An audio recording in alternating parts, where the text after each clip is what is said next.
An Arrow for Luna by N.J. Bufalino. Chapter 1. The Reality of Ike Sloan. I noticed the deep ringing in my ears as I inhaled the late-night air. A moment of static grazed my senses as I strained to crack open my crust-laden eyelids. My spinal column felt as though some unknown force had pulled me from a pile of twisted wreckage against my will. As I began to visualize the dark room around me, I quickly realized this was not the case. For a brief moment, I wished it was. I attempted to shift my limbs, but the effort was useless. The anxiety quickened the pace of my heart, and the pool of blood in which I resided seemed to deepen with every beat. The floorboards appeared to extend for miles, and the walls were coated with layers of dust. I peered around the dimly lit parlor, which would have been pitch black if the rhythmic pulsing of light from the windows had not been provided. I could see that the main doorway had been left wide open behind me. I was cold and my tongue was barren from thirst. I'm no physician, but having judged the field of gore lining the ground around me, I deduced that I was critically maimed and fading fast. I was having trouble conjuring up my usual thought patterns. Each disoriented thought was masked by a dense haze. Indistinct images penetrated my line of sight, both confusing and frightening the hell out of me. A wave of urgency rushed over me as I attempted to sit up. The nausea and crushing dizziness reminded me of drinking tequila in university, only riddled with excruciating pain. It felt as though a spear had been vengefully forged with me in mind and driven into my ribcage. The boundary of my movement had finally been reached. I let out a shriek as my head made contact with the finished hardwood floor. My mind raced to make sense of what had happened. Indecipherable voices seemed to call to me from outside of the building, but I was unable to reply in my state of temporary paralysis. I could not adequately cope with the unexpected loneliness in the final hour of my existence. As my mind fought to process the situation, I recalled a memory of being unable to awaken as a child. I allowed the scene to unfold as I worked to find closure before it was too late. I was puzzled by the random direction of my thoughts, but I trusted that there was a reason for such a distraction. Perhaps it was just the blood loss taking effect.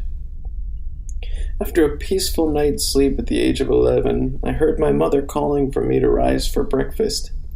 My eyes were already wide open, but I hadn't tried to move a single muscle. I had been staring at the poster on the ceiling above my bunk bed for some time, lost in adolescent wonder. The image was torn out of a music magazine and showed a rock band posing with their instruments. Every morning, I would open my eyes and ponder on the exciting lives of the bands I adored. However, this particular morning was not one of wonder, but one of unprecedented terror. I decided I had heard enough of my mother's alarming shouts, but as I sat up, it was as though a rope that had been draped loosely around my neck tightened with insurmountable force. The pressure encompassed each limb of my body, and soon it felt as though I was being engulfed by the threads of my mattress. I commanded my mouth to open and let out a scream, but the attempt died in my synapses. My heart thumped as I was left with no escape. I stared as the poster on the ceiling morphed and mutated, as the image began to swirl like a whirlpool of pure evil. The blackened striations hypnotized me as a vision began to appear in the eye of the spiral. The scene grew larger as I seemed to draw nearer. I could see the back of a woman covered in dirt and filth. She was on her knees in a vast field in the midst of a torrential downpour.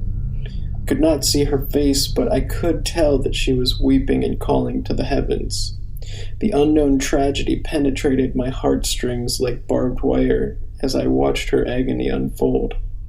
Below her were two lifeless bodies which appeared to be young children. The scene was eclipsed by a red hue, and the pressure around my extremities slowly subsided and the swirl dissipated. The poster on the ceiling returned to normal, and the invisible rope loosened its death grip.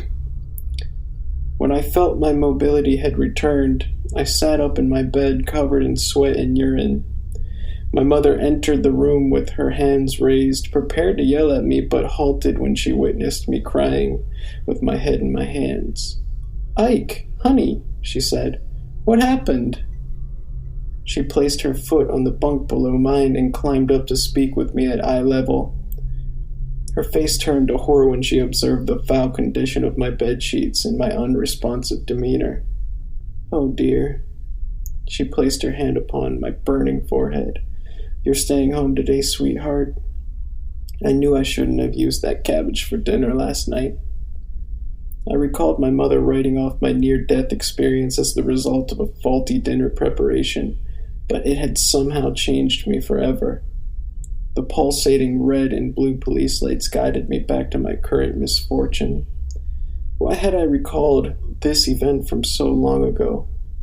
I had little energy to decipher what had happened, but my disorientation had somehow dispersed upon remembering the woman in the field. She had looked overwhelmingly like my wife. "Oh God, where is she?"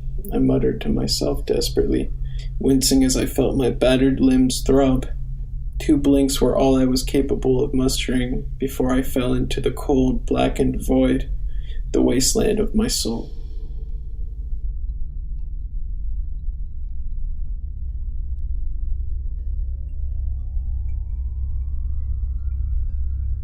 If you enjoyed this audiobook sample, please go to facebook.com/njbufalino books and leave a comment.